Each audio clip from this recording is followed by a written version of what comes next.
সন্ন্যাসী, এনারা সাধু সন্ন্যাসী, এনারাই হলো আমাদের ধর্মের গুরু। আর আমাদের এই সনাতনীদের হতভাগ্য হচ্ছে সন্ন্যাসী দেখলে আমাদের ঘরে চ্যাংড়া চেকির ছেলে মেয়েরা হাসি কাটে। রাস্তা দিয়ে কোনো বৈষ্ণব গেল, ও দাদু হরি বল রে, ও দাদু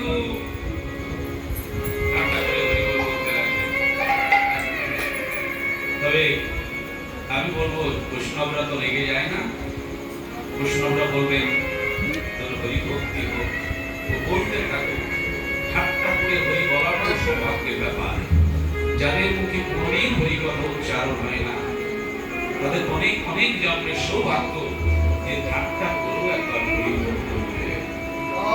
হরি বল, হরি বল।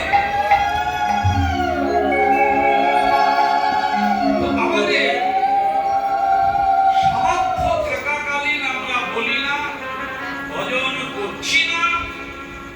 কখন করি? যখন এই সংসার আমাকে অবহেলার চোখে দেখে, ঘৃণা করে।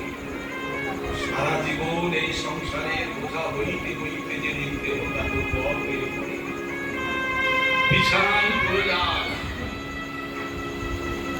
সেদিন আমাকে বোঝা মনে করে, বাড়ির একটা আবর্জনা মনে করে।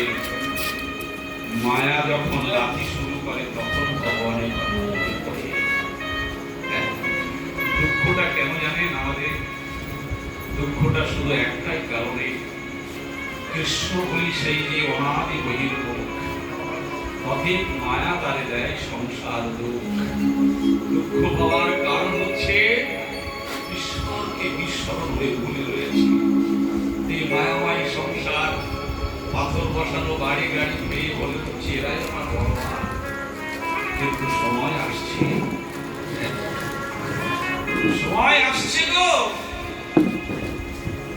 রুবিনা বান্ধ নাই দেয়া,